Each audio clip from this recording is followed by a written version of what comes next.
ज्ञानञ्जनशलाकाय चक्षुरुन्मिलितं येन तस्मै श्रीगुरवे नमः। वाञ्छाकल्पतरुभ्यश्च कृपा सिन्धुभ्येव च पतितानां पावनेभ्यो वैष्णवेभ्यो नमो नमः। जय श्री कृष्ण चैतन्य प्रभु नित्यानंद श्री अद्वैत गदाधर शिवासादि गौर भक्तवृंद। हरे कृष्णा कृष्ण कृष्ण हरे हरे, हरे राम राम राम हरे हरे। तो कल हम लोग ने स्टॉप किया था चरण पहाड़ी पर और उसके आगे हम बढ़े थे गायों का खूंटा। अभी हम हैं नंदगांव में, ठीक है। तो हम पहुंचे थे गायों का खूंटा। चरण पहाड़ी के निकट ही रोहिणी कुंड, मोहिनी कुंड तथा खेत में गायों के बांधने के खूंटे, पत्थरों के खूंटे दर्शनीय हैं। तो ये खूंटे पत्थरों के होते थे, लकड़ी या किसी और मेटल के नहीं थे। तो यहाँ नंद बाबा की गौशाला थी जिसमें गायों को बांधा जाता था। आज भी ब्रजवासी महिलाएं किसी विशेष दिन में खूंटों का पूजन करती हैं इस जगह पर। उसके आगे आता है वृंदा देवी। चरण पहाड़ी से थोड़ी ही दूर में, हरे कृष्णा। तो चरण पहाड़ी से थोड़ी ही दूर में उत्तर दिशा में वृंदा जी का कुंज है। श्री कृष्ण की प्रकट लीला के समय वृंदा देवी यहाँ निवास करती थी। यहीं से वे संकेत आदि कुंजों में दोनों का मिलन कराती थी। कभी कभी योग माया पूर्णिमा देवी से परामर्श करके उनके आदेश से विविध युक्तियों से राधा और कृष्ण का युगल का मिलन कराकर बहुत आनंदित होती थी। तो जितनी भी सखियां हैं और जो योग माया कौन है? पौर्णमासी देवी, पूर्णिमा देवी भी बोलते हैं और पौर्णमासी देवी भी बोलते हैं उनको, जो एक वृद्ध महिला के रूप में है, निवास करती है ब्रज में। और जब वो कुछ कहती हैं तो कोई भी उनकी बात को काटता नहीं है। तो इस तरह वो योग माया है जो कि कृष्ण और राधा रानी के मिलन में सहायता करती है। उसी तरह जो वृंदा देवी है वो सारा ही अरेंजमेंट करती है, जिससे कि राधा रानी और कृष्ण के मिलन में कोई भी चीज़ की दिक्कत ना हो, कोई तकलीफ ना हो। जैसे कि वो कुंजों को तैयार करती हैं, फूलों से सजाती हैं, सब कुछ उनके आराम के लिए। क्या वो उनको ड्रिंक्स देने हैं, क्या कौन सी शरबत उनको पिलानी है, क्या उनको पान, उनके लिए जो पान का होता है, तांबुल होता है, वो सब रेडी करती है। खाने में उनके लिए क्या होगा, तो ये सारी जो इवेंट मैनेजर जैसे कह सकते हैं। तो वृंदा देवी जो है वो उनकी पूरी अरेंजमेंट करती है कि कब कौन से कुंज में उनको मिलवाना है, कैसे उनके लिए सब कुछ इजी हो, कैसे आराम से उनको कोई दिक्कत ना हो। तो ये सब वृंदा देवी का काम होता है। इस तरह यहाँ पर वृंदा देवी का कुंड भी है जहाँ वे स्नान आदि करती थी। ये विचित्र वस्त्रों को धारण करने वाली, नाना प्रकार के आभूषणों से अलंकृत राधा कृष्ण की कुंज लीलाओं की अधिष्ठात्री वन्य देवी है। और वृंदा देवी के कृपा के बिना राधा कृष्ण की लीलाओं में प्रवेश करना असंभव है। इन्हीं मूल वृंदा देवी का अर्चा अवतार है तुलसी महारानी, जिनके पत्तों और मंजरियों के बिना कृष्ण कोई भी नैवेद्य ग्रहण नहीं करते हैं। इसी के पास पूर्व में चौड़ोखोर है, जिसे चरण कुंड भी कहते हैं। इसी के निकट रोहिणी कुंड, मोहिनी कुंड, गायों का खूंटा गाड़ने का स्थान, गायों का खिड़क और दोहनी कुंड है। खिड़क यानी जहाँ पर गायों को रात में रखा जाता है। दोहनी कुंड जो हम पीछे पढ़ चुके हैं, जहाँ पे दूध उनका निकाला जाता है। पावन सरोवर जो है, ये सरोवर नंदगांव से नॉर्थ में, उत्तर में नंदीश्वर पर्वत से उतरकर काम्यवन जाने के मार्ग के बगल में है, राजमार्ग के बगल में है। इस सरोवर में स्नान करने के पश्चात पर्वत के ऊपर नंद, यशोदा आदि के दर्शन करने का नियम है। कहते हैं कि जो भी पावन सरोवर में स्नान करता है तो फिर उसे पर्वत के ऊपर चढ़ के नंद बाबा और यशोदा मैया के दर्शन करना, ऐसा रूल है। और कहते हैं कि जो विशाखा सखी के पिताजी थे पावन गोप, उन्होंने इस सरोवर का निर्माण किया था, इसलिए उनके नाम पर इस सरोवर का नाम पावन सरोवर हुआ। सखाओं के साथ गोचारण से लौटते समय कृष्ण गायों को इस सरोवर में पानी पिलाते थे और उस समय वो गायों को लक्ष्य करके गायों को बोलते थे नीरी नीरी नीरी नीरी। तो नीरी नीर माने पानी होता है, तो नीरी नीरी कहने से तो सब गैया जो है वो सरोवर में प्रवेश करके पानी पीना शुरू करती थी। फिर वो जब चू चू चू चू कहते थे तो गाय गाय समझ जाती थी कि कृष्ण बोल रहे हैं कि पानी पियो, तो वो पीना शुरू करती थी। फिर जब वो अच्छे से पानी पी लेती थी तब कृष्ण बोलते थे तिरी तिरी तिरी तिरी, यानी तीर पे लौट आओ, तट पे लौट आओ। तो इस तरह वो नीरी नीरी बोल के उनको प्रवेश कराते, छू छू छू करके बोलते तो वो पानी पीने लगती और फिर तिरी तिरी कह के उनको वापस बाहर ले आते। इस प्रकार गायों को जल पिलाकर संतुष्ट कर उनके टहलने के स्थान खिड़क में पहुंचाकर अपने अपने घरों को सारे ग्वाल बाल लौट जाते थे कृष्ण के साथ। कृष्ण भी सखाओं के साथ इस सरोवर में स्नान करते थे, जल क्रीड़ा करते थे। सुदूर अन्य तट पर, यानी इसी पावन सरोवर के जो दूसरा साइड है, दूसरा तट है, बैंक है, वहाँ पर राधा रानी के पिताजी वृषभानु जी ने उनके लिए एक महल का, सुंदर महल का निर्माण कराया था, ताकि वो वहाँ पर आराम से विश्राम कर सके और सरोवर का आनंद ले सके। तो उत्तरी तट पर उनका एक सुंदर महल है और वो भी यहाँ अपनी सहेलियों के साथ जल क्रीड़ा करती थी। और कभी-कभी कृष्ण क्या करते थे, वो इस तट पर होते थे, तो वो जब वो देखते थे कि सखियाँ वहाँ पे स्नान कर रही हैं, तो वो मगरमच्छ के भांति जल के अंदर से ही तैरते-तैरते उनके पास पहुँच जाते और उनके पैर खींच-खींच के वापस आ जाते। तो इस तरह वो उनको परेशान करते। तो ये बड़ा ही सुंदर पावन सरोवर है, जिसमें समय-समय पर राधा राधा रानी और अपनी सहेलियों के साथ विविध प्रकार की क्रीड़ाएँ करती थी एवं प्रियतम श्री कृष्ण का सहज ही यहाँ से वो दर्शन भी करती।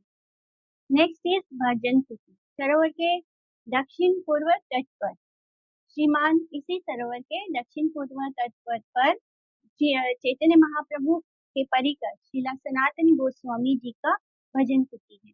नंदगांव की मधुर लीलाओं की स्मृति में जब वो कृष्ण के बाल लीलाओं को याद करने लगते थे नंदगांव की, तो वो इस तट पर बैठ के कभी-कभी वे यहाँ पावन सरोवर के तट पर बैठकर भजन करते थे, उनकी स्मृति में, उन लीलाओं की स्मृति में। तो यहीं से वे कभी-कभी कदम तेर के निकट शिला रूप गोस्वामी जी की भजन कुटी में सत्संग के लिए जाया करती थी। और फिर श्रीला रूप गोस्वामी भी यहाँ सनातन गोस्वामी के पास आते थे भजन कुटी में। तो अभी तक भजन कुटी में श्री सनातन गोस्वामी की परंपरा में बहुत से गौड़ीय भक्त यहाँ आते हैं और भजन करते हैं। तो एक समय ये वाली कथा हमने पहले भी पढ़ी हुई है। एक समय सनातन गोस्वामी कृष्ण विरह में बहुत कातर होके रो रहे थे और इतना ज्यादा उनको कृष्ण के लिए विरह हो गया कि 3 दिन तक वो बिना कुछ खाए पिए कृष्ण के दर्शन के लिए तड़प तड़प कर रो रहे थे। तो उस समय यहाँ पर उनकी जो भजन कुटी अभी है वो नहीं थी। तो उस समय कृष्ण एक बाल बाल का रूप धारण करके एक मटकी में, मिट्टी के एक मटकी में दूध लेकर आते हैं श्री सनातन गोस्वामी जी के पास और बोलते हैं कि तुम भूखे प्यासे क्यों यहाँ पड़े हो, यहाँ कोई भी भूखा प्यासा नहीं रहता। मेरी मैया भूखा प्यासा देखकर तुम्हें देने के लिए ये दूध की मटकी भेजी है, तुम इस दूध को अवश्य ही पान कर लेना, मैं बाद में आकर इस मटकी को ले जाऊँ।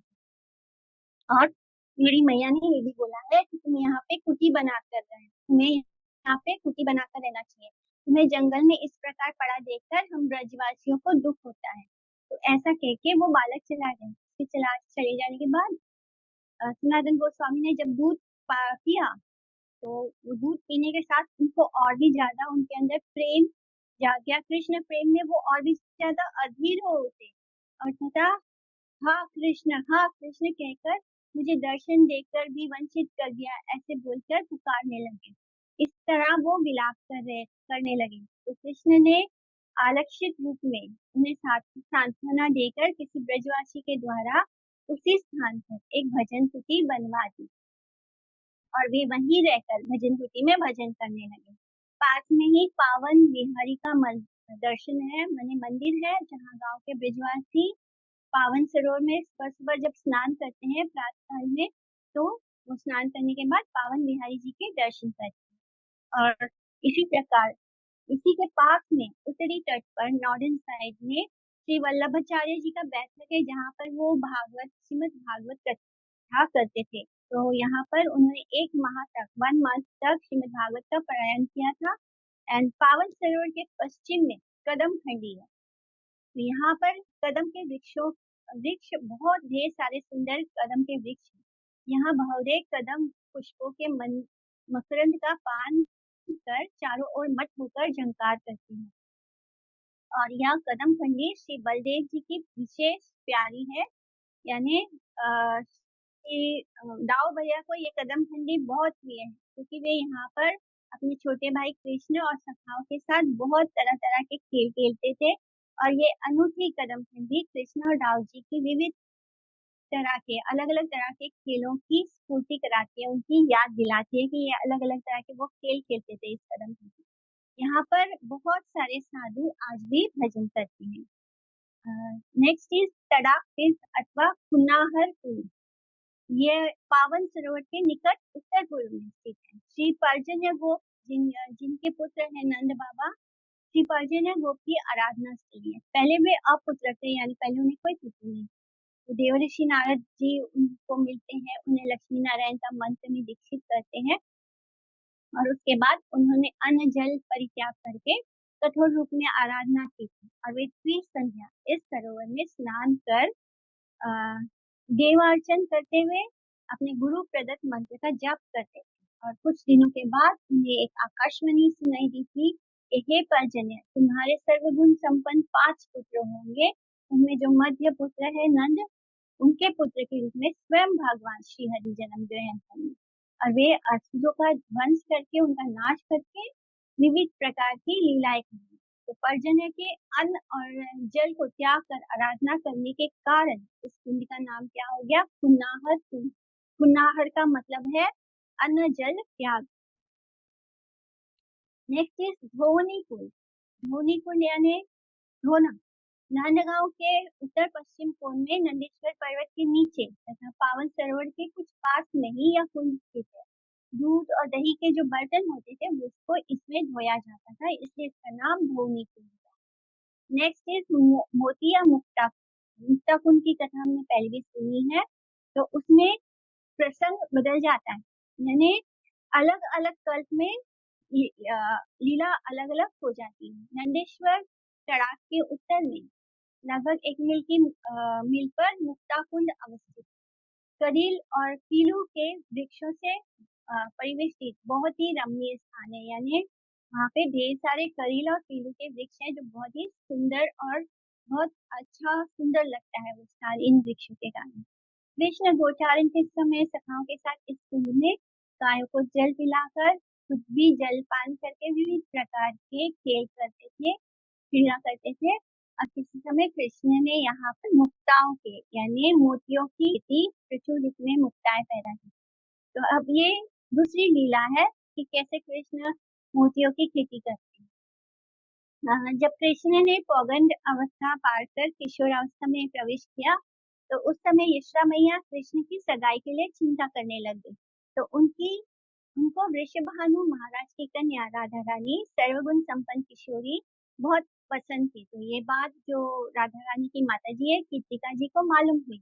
उन्होंने अपने पति वृषभानु जी से कहकर अलग अलग तरह के कपड़े लत्ते अलंकार प्रचुर मुक्ता यानी मोतियों को एक दलिया में भरकर नंद भवन में सगाई के लिए भेज दिया। यानी अपनी बेटी की राधा रानी की सगाई वो कृष्ण के साथ करने के लिए वो सारे जो भेजे जाते हैं वो सारे सामान उन्होंने भेज दिए। तो ब्रजराज नंदन एवं ब्रजरानी यशोदा इसे देखकर बहुत प्रसन्न होते हैं, लेकिन फिर सर पे हाथ रखकर बैठ जाते हैं, क्योंकि जो वृषभानु जी थे वो नंद बाबा से ज्यादा रिच। लेकिन अब यशोदा मैया जब देखती हैं कि इतने ढेर सारे सामान सब आए हैं शगुन के तौर पे, तो उनके पास उतना देने के लिए वो जो मोतियां हैं वो उनके पास उतनी नहीं थी। तो अब वो अपने सर पे हाथ रखकर बैठ जाती है और सोचने लगते हैं कि हमें भी बरसाने में इसके बदले सगाई के लिए इससे भी अधिक मुक्ताएं भेजनी पड़ेंगी। यानी कि ये ऐसा नियम है कि लड़कों वालों को लड़की वालों से ज्यादा भेजना है, किंतु घर में तो इतनी मोतियां है ही नहीं, मुक्ताएं है ही नहीं। तो इस प्रकार वो बहुत चिंता करने लग गई। तो इतने में कृष्ण जी कहीं से आते हैं, घर में प्रवेश करके पूछते हैं कि क्या हुआ मैया, तुम इतनी चिंता क्यों कर। मैया ने अपनी चिंता का कारण बताया। कृष्ण ने कहा कोई चिंता की बात नहीं, मैं शीघ्र ही इसकी व्यवस्था कर दूंगी। तो इसके बाद कृष्ण ने अवसर पाकर जो मोतियां थी उन मोतियों को चुरा लिया, जो घर में मोतियां थी जितनी उनको चुरा लिया, और इसी कुंड के पास, जिसे अभी मुक्ता कुंड कहा जाता है, वहां पर मिट्टी खोदी और उन्हें बो दिया, और गायों के दूध से प्रतिदिन उन्हें सींचने लगे। तो यहाँ नंद बाबा और मैया यशोदा ये देखकर और भी चिंतित हो गए कि घर में जो मोतियां थी, जो मुक्ताएं थी, वो भी अब नहीं है। तो अब वो कैसे भेजेंगे बरसाने, तो शगुन कैसे भेजेंगे। तो उन्होंने कृष्ण से इस संबंध में पूछते हैं, उस बारे में पूछते हैं। तो कृष्ण ने कहा कि हाँ, मैंने उन मुक्ताओं को खेती की है और मैया उससे बहुत सारी मुक्ताएं निकली। तो ऐसे सुनकर बाबा और मैया ने कहा, अरे लाला, कहीं मुक्ताओं की भी खेती होती है। कृष्ण ने मुस्कुराकर कहा कि हाँ हाँ, जब मेरी मुक्ताएं फलेंगी तो आप सब देख लेना। तो बड़े आश्चर्य की बात हुई कि कुछ दिनों में मुक्ताएं अंकुरित हो गई और उनमें हरे भरे पौधे निकल आए, और देखते देखते कुछ ही दिनों में पौधों में फल लग गए, और अनंतर में और उन फलों के पुष्ट और पक जाने पर उसमें अलौकिक प्रभा तेज उत्पन्न हो गया। वो चमकने लगे वो फल, और फलों के पुष्ट और पक जाने पर उनमें से दिव्य लावण्य युक्त मुक्ताएं निकलने लगी, और अब तो मुक्ताओं की ढेर लग गया घर में। और कृष्ण ने प्रचुर मात्रा में मुक्ताएं मैया को दे दी। फिर तो मैया बड़ी बड़ी सुंदर 3-4 डालियां, उनके पास से जितने आए थे बरसाने से, उससे ज्यादा 3-4 डालियां भरकर मुक्ता, सोने के अलंकार, वस्त्र बरसाने में राधा जी की सगाई के उपलक्ष्य में भेज दिए। और यहाँ राधा रानी एवं उनकी सखियों को जब ये पता चला कि कृष्ण ने मोतियों की खेती की है और उससे बहुत ढेर सारी मोतियां हो रही है, तो उन्होंने कृष्ण से कुछ मांगा कि हमें भी कुछ मुक्ताएं दे दो, हमारे पास तो इतनी सारी है। तो कृष्ण ने थोड़ा उत्तर दिया कि जब मैंने मुक्ताओं को बेचने के लिए तुमसे दूध मांगा था, तब तुमने दूध दिया था, तो अब मैं नहीं दूंगा। तो मैं अपनी गौओं को, मैं ये मेरे पास जो ये एक्स्ट्रा मुक्ताएं हैं, मैं उनको अपनी गौओं को सजाऊंगा, उन्हें बहुत सुंदर बनाऊंगा, पर तुम्हें नहीं दूंगा। तो इस पर गोपियों ने चिढ़कर एक दूसरी जगह वो भी ऐसे ही करते हैं। उन्होंने देखा कृष्ण ने कैसे बोए थे मोतियां, वो भी अपने घर से जितनी भी मुक्ताएं थी वो ला ला कर उन्होंने जमीन खोद कर उसे बो दिया, और रोज गाय के दूध से उसे सींचा, पर उसमें से मुक्ता होने के बदले कांटों के पेड़ हो गए। तो गोपियों ने फिर निराश होकर कृष्ण के पास जाते हैं और उनको सब बताते हैं कि जैसे जैसे तुमने किया था हमने भी किया, फिर उसमें क्यों नहीं हुआ। तो कृष्ण ने फिर वहां आकर पुनः वो मिट्टी को खोदते हैं, और जो कटेली कांटे वाले वृक्ष थे उनको हटाते हैं, फिर उसमें फिर से मुक्ताओं को बो दिया और उसे गायों के दूध से सींचा, और कुछ दिनों में उसमें भी मुक्ताएं लगने लगी। तो ये देखकर गोपियां अत्यंत प्रसन्न हो गई।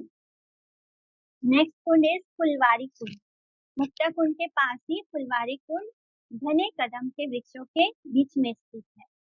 इसका प्रसंग कुछ इस प्रकार है, ये लीला कि कभी राधा रानी सखियों के साथ यहाँ पर पुष्प चयन करती थी, और अचानक से कृष्ण ने आकर कहा कि तुम कौन हो और प्रतिदिन मेरे बगीचे से पुष्पों की चोरी करती हो। इतना सुनते ही राधा रानी ने बहुत जोर से उन्हें झपटते हुए कह दिया था कि मुझे नहीं जानते मैं कौन हूँ। तो ये सुनते ही कृष्ण अपने अधरों पर मुरली रखकर बजाते हुए अपनी मधुर कटाक्षों से राधा रानी की तरफ देखकर चलते बने। कृष्ण को जाते देख कर राधा रानी को विरह में कातर होकर मूर्छित हो गए, और फिर ललिता जी ने सोचा इसे किसी काले भुजंग ने दर्श दिया, और बहुत अ, कुछ प्रयत्न करने पर जब वे चैतन्य नहीं हुई, होश में नहीं आती है, तो सभी सखियां बहुत चिंतित हुई। इतने में कृष्ण ने ही सपेरे के वेश में अपने मंत्र तंत्र के द्वारा,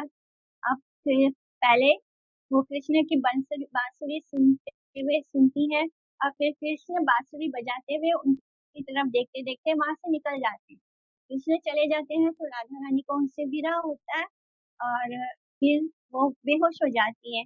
और फिर ललिता सखी बोलती है कि इन्हें तो सांप ने डस लिया है, काले भुजंग ने डस लिया है। और फिर जब वो बड़ा प्रयत्न करती है उन्हें होश लाने में, नहीं कर पाती, तब कृष्ण क्या करते हैं, वो सपेरे का वेश धारण करते हैं और फिर वहां आके ऐसे धूम करते हैं कि वो कोई मंत्र तंत्र कर रहे हैं और उन्हें झाड़ फूक कर रहे हैं।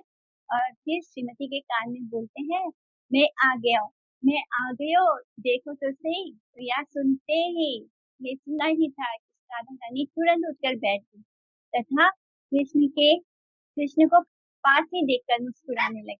फिर तो सखियों में आनंद का समुद्र उमड़ पड़ा।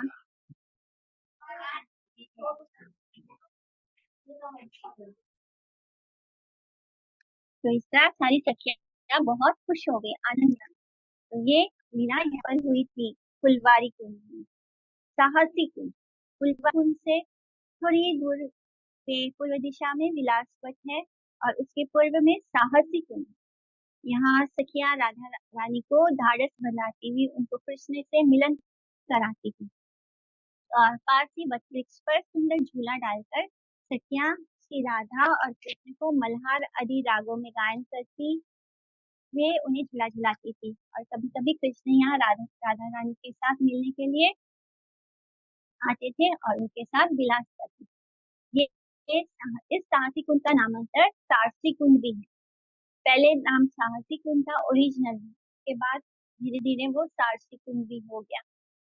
कृष्ण और बलदेव सदैव एक साथ रहते, एक साथ खाते, एक साथ खेलते और एक साथ सोते भी थे। तो एक समय यहाँ पर दोनों भाई खेल रहे थे। यशोदा मैया दोनों को ढूंढती हुई यहाँ आई और बड़े प्यार से उन दोनों को सारस का जोड़ा कहकर संबोधन किया।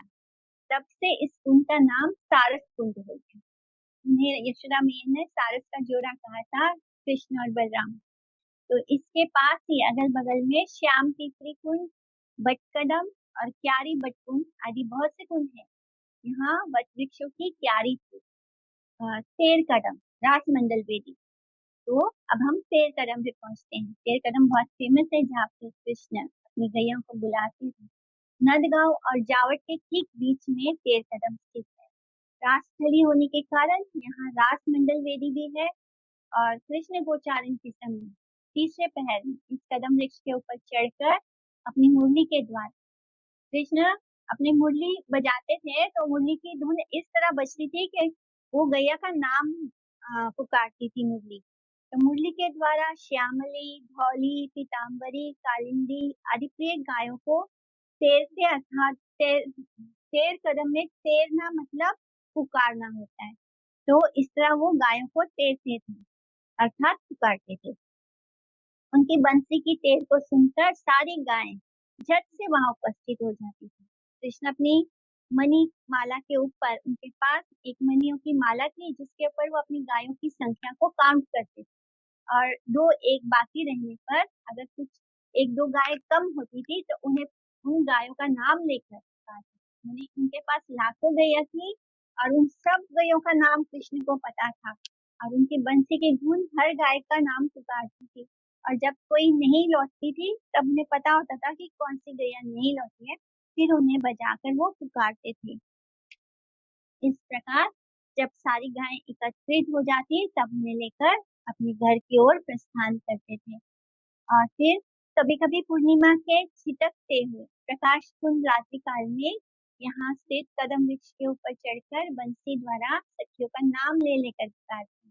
और वे सारी गोपियां जिस तरह वो गायों को बंसी की धुन से उनका नाम पुकारते थे, इसी तरह वो गोपियों का भी नाम पुकारते थे पूर्णिमा की रात्रि को। इसी जगह पर तेर कदम की जगह पर कदम के वृक्ष के ऊपर चढ़ के और वे सारी गोपियां तन मन एवं संसार की शुद्ध बुद्ध होकर मंत्र मुग्ध होकर यहाँ पर उनसे मिलती थी तथा उनको कृष्ण के साथ नित्य गीत से परिपूर्ण रास विलास संपन्न होता था। एक्चुअली ये गोपियां हमें सिखाती हैं कि जो जैसे कि हम बार बार बोलते हैं ना कि हम जिन्हें अपना माता पिता भाई बहन पति बंधु समझते हैं, तो वो सब हमारे कोई नहीं है। हमारा असली रिश्ता किसके साथ है? कृष्ण के साथ।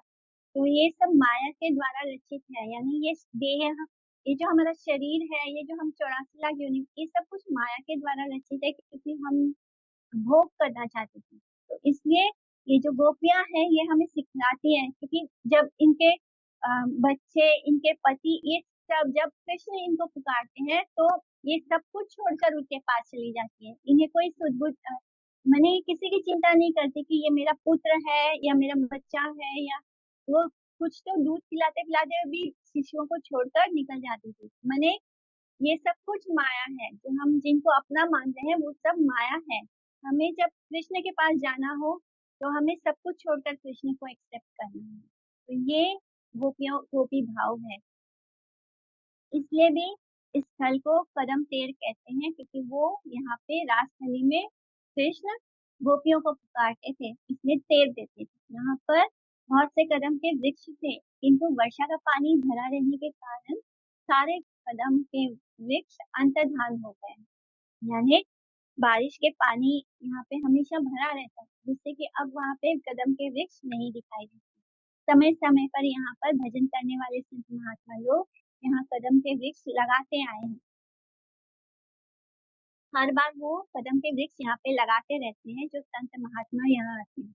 गोपाष्टमी के दिन ब्रजवासी कृष्ण बलदेव को नंदगांव से यहाँ पधराते हैं, तथा यहाँ पर समाज नामक गायन होता है और गायों का पूजन होता है और उन्हें घास गुड़ आदि खिलाने का बहुत ही सुंदर कार्यक्रम होता है। अभी गोपाष्टमी आने वाली है। श्री रूप गोस्वामी की भजन कुटी। तो कदम तेर से सटी हुई पश्चिम में शिलारूप गोस्वामी की भजन कुटी स्थित है। शिलारूप गोस्वामी कृष्ण की मधुर लीलाओं की स्मृति के लिए प्राय इस निर्जन स्थल पर भजन करते थे। वे यहाँ पर अपने प्रिय ग्रंथों की रचना भी करते थे। उन्हें जब कभी कभी महाभाव में श्रीमती राधिका के विप्रलंबा भाव की स्फूर्ति होती थी, तो हठात इनके मुख से विप्रलंबा भाव में श्लोक निकल आते थे। तो उस समय यहाँ के कदम विप्रलंबा भाव यानी जब राधा रानी कृष्ण के विरह में होती है, तो जब शिलारूप गोस्वामी इस भाव में चले जाते थे, जब उन्हें भी राधा रानी के वो भाव महसूस होने लगते थे, तो जो वो ग्रंथ लिखते थे, तो उसमें वो उस तरह के विप्रलंबा भाव के श्लोक आने लगते थे, निकलने लगते थे। उस समय यहाँ के कदम वृक्षों के सारे पत्ते उस विरह अग्नि में सूखकर नीचे गिर जाते, यानी जब शिलारूप गोस्वामी उस भाव में श्लोक लिखते थे जिसमें राधा रानी का विरह होता है, तब जो कदम के वृक्ष के नीचे बैठ के वो श्लोक लिख रहे होते थे, तो वो कदम का वृक्ष भी उस विरह अग्नि को महसूस करने लगता था और उसके जितने भी उस पेड़ पे जितने भी पत्ते होते थे वो सारे नीचे गिर जाते थे और पुनः इनके हृदय में युगल मिलन की स्फूर्ति होते ही इन पदों को सुनकर कदम वृक्षों में नई नई कोपले निकल आती थी। और जब शिलारूप गोस्वामी कृष्ण और राधा रानी के मिलन की स्मृति में होते थे और फिर वो उस पदों की रचना करते थे जिसमें कृष्ण और राधा रानी का मिलन हो रहा है, तो वही कदम के वृक्ष में नए नए पत्ते आने लगते थे, कोपलें निकल आती थी। यानी वो जो कदम का वृक्ष है वो भी उनके पद सुनकर रिस्पॉन्ड करता था। तो एक समय सनातन गोस्वामी शिलारूप गोस्वामी से मिलने के लिए यहाँ आए, तो उन दोनों में कृष्ण की रसमयी कथाएं होने लगी। दोनों कृष्ण कथा में इतने खो गए कि उन्हें समय का ध्यान नहीं रहा। और फिर दोपहर के पश्चात आवेश कुछ कम होने पर शिलारूप गोस्वामी ने सोचा कि प्रसाद ग्रहण करने का समय हो गया है, कि तो मेरे पास तो कुछ है ही नहीं, तो श्री सनातन गोस्वामी को क्या खिलाऊंगी, कि मेरे मैंने वो यहाँ आए हैं और मेरे पास उन्हें प्रसाद में देने के लिए कुछ भी नहीं है। तो इसलिए वो चिंतित हो गए। इतने में ही साधारण वेश में एक सुंदर सी बालिका वहाँ उपस्थित हुई और शिलारूप गोस्वामी को कहने लगी, बाबा मेरी मैया ने चावल दूध चीनी मेरे हाथों से भेजी, तुम जल्दी से इसे खीर बनाकर पा लो। ये कहकर वो चली गई, किंतु थोड़ी देर में वह पुनः लौट आई। बाबा तुम्हें बातचीत करने से ही अवसर नहीं, लाओ मैं स्वयं ही पाक कर देती हूँ। तो ऐसे कहकर उसने झट आसपास से सूखे कुंडे लाकर अपने अपनी फूंक से ही आग पैदा कर थोड़ी ही देर में बहुत जल्दी अत्यंत मधुर सुगंधित खीर प्रस्तुत कर दी और बोली, बाबा, ठाकुर जी का भोग लगाकर जल्दी से पालो, मेरी मैया डांटेगी, मैं जा रही हूँ। ऐसा कहकर वो चली गई। तो श्रीला रूप गोस्वामी श्री कृष्ण को समर्पित कर खीर सनातन गोस्वामी के आगे आ, वो गोस्वामी के आगे रख दिए। तो दोनों भाइयों ने जब खीर खाई तो उन्हें राधा कृष्ण की स्मृति हो आई और वे हाँ राधे कहकर विलाप करने लगे। तो सनातन गोस्वामी ने कहा, मैंने ऐसी मधुर खीर जीवन में कभी नहीं खाई। रूप, क्या भोजन के लिए तुमने मन ही मन अभिलाषा की थी कि वह किशोरी और कोई नहीं, महाभाव कृष्ण प्रिया श्रीमती राधा रानी ही थी। भविष्य में तुम इस प्रकार कष्ट मत देना। मने, तुम इस तरह मन में ऐसे मत भाव लाना कि राधा रानी को यहाँ आने पड़े, उन्हें कष्ट उठाना पड़े, क्योंकि राधा रानी स्वयं आई, उन्होंने स्वयं खीर पकाया। तो उन्हें ये सोचकर ग्लानि होने लगे और उन्होंने कहा कि भविष्य में तुम इस प्रकार कष्ट मत देना। अपनी त्रुटि समझकर शिला रूप गोस्वामी बड़ा ही खेद करने लगे। जब उन्हें कुछ झपकी आए तो सपने में राधा रानी ने उन्हें दर्शन देकर अपने मधुर वचनों से उन्हें सांत्वना दी। नंद बाग शिला रूप गोस्वामी की भजन कुटी के समीप थी। दक्षिण में नंद बाग है। यहाँ महाराज नंद का बगीचा, तरह तरह के फूल और फलों से लदे हुए हरे भरे वृक्ष और लताएं थी। नंद महाराज की यहाँ एक खिड़क गौशाला भी थी। खिड़क मने गौशाला। कृष्ण बलदेव यहाँ गोदोहन का भी कार्य करते थे, दूध निकालते थे तथा सखाओं के साथ अखाड़े में मल्ल क्रीड़ा यानी रेसलिंग करते थे, उसका अभ्यास करते थे। और राधा रानी अपनी सहेलियों के साथ जावट से नंद भगवान आते समय इसी मार्ग से जाते। तो एक समय श्रीमती राधिका सहेलियों के साथ पाक क्रिया के लिए नंद भवन आ रही थी, यानी वो हर सुबह आती थी कृष्ण के लिए भोजन बनाने के लिए, क्योंकि यशोदा मैया ने राधा रानी से रिक्वेस्ट किया था।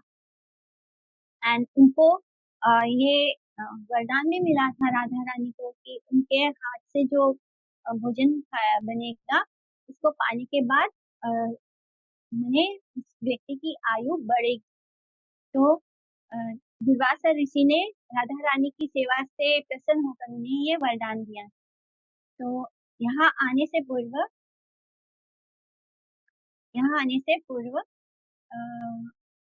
दूर से सखियों ने ग्वाल बालों के साथ कृष्ण को गोदोहन करते हुए देख लिया, यानी कृष्ण वहां बैठ के गया का दूध निकाल रहे थे। तो दूर से ही सखियों ने देख लिया कि कृष्ण वहां है। तो ललिता सखी ने कहा, हम इस मार्ग को छोड़कर दूसरे मार्ग से चलते हैं, क्योंकि यहाँ पे तो कृष्ण है।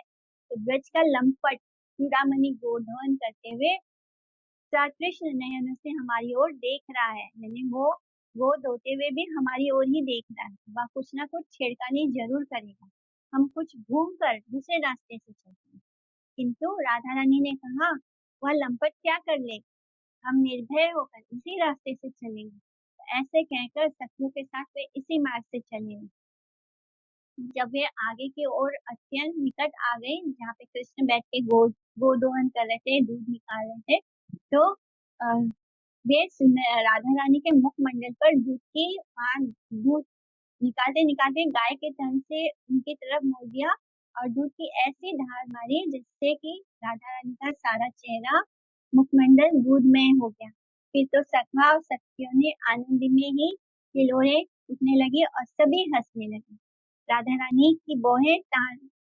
रानी के जो आईब्रोज हैं, जो भौहें हैं, तान कर उन्होंने गुस्से में कृष्ण की ओर देखा और कुछ दूर आगे बढ़ने पर उनके गले की मुक्त माला टूटकर पृथ्वी पे गिर गई और वे बैठकर बिखरी हुई मुक्ताओं को चयन करने लगे। यानी राधा रानी के गले में जो मोतियों की माला थी वो टूटकर वहां पे गिर गई थोड़ी दूर आगे चलने पर।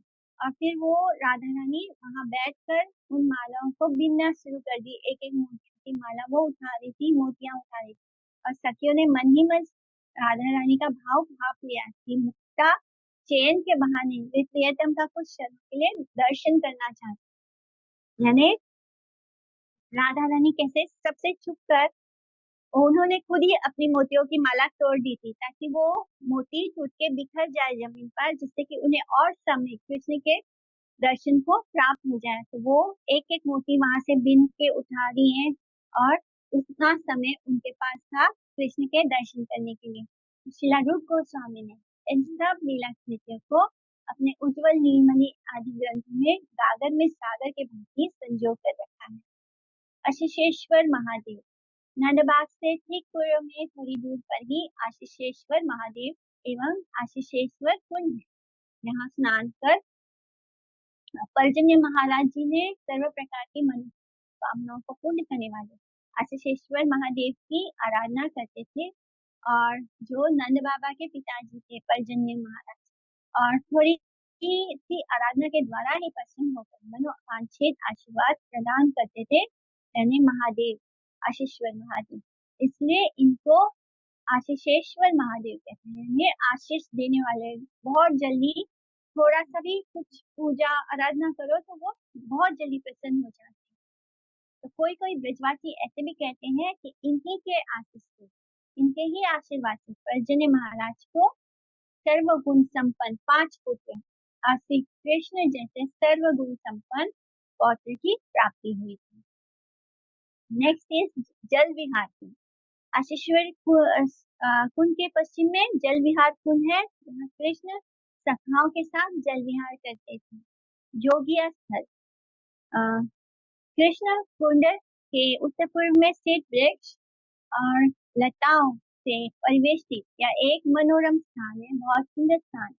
यहाँ पर महादेव शंकर कृष्ण की आराधना करते हैं और इसलिए इसको महादेव जी की बैठक भी कहते हैं।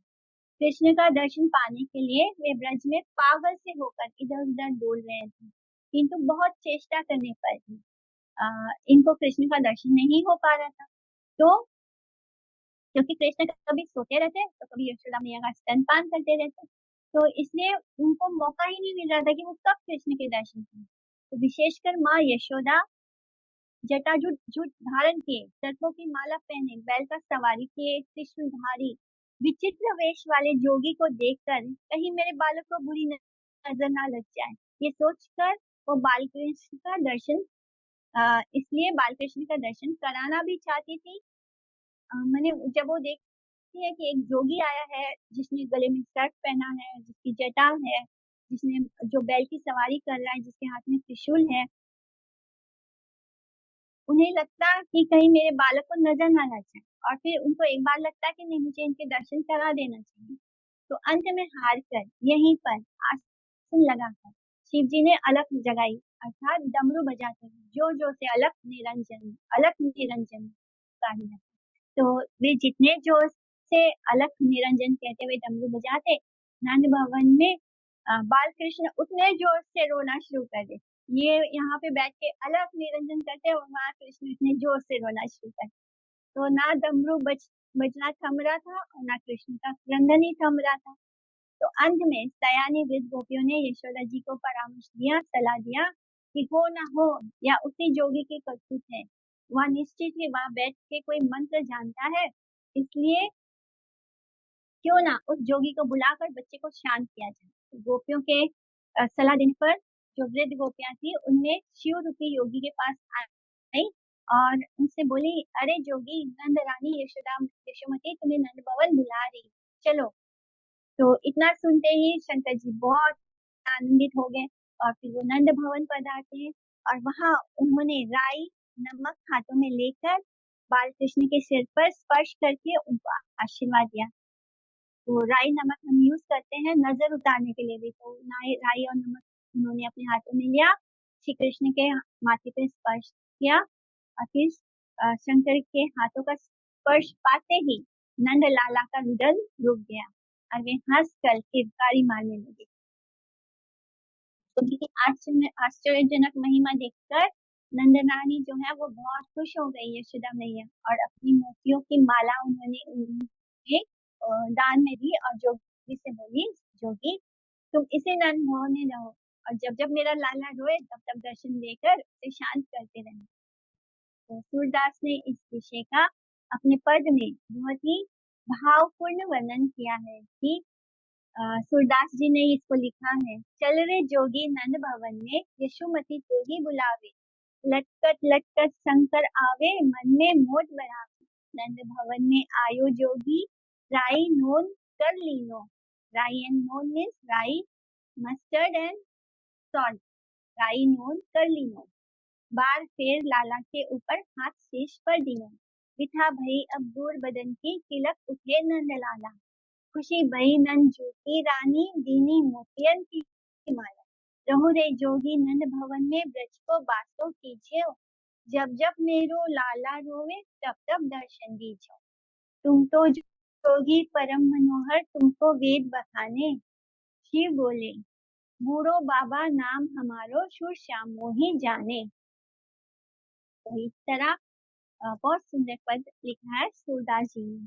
इसके आगे अब हम कल चलेंगे कृष्ण कुंड की ओर, और फिर कृष्ण कुंड, छाछ कुंड, झगड़ा की कुंड, सूर्य कुंड, ललिता कुंड, तो ये सारे कुंडों को हम कल दर्शन करेंगे। ठीक है।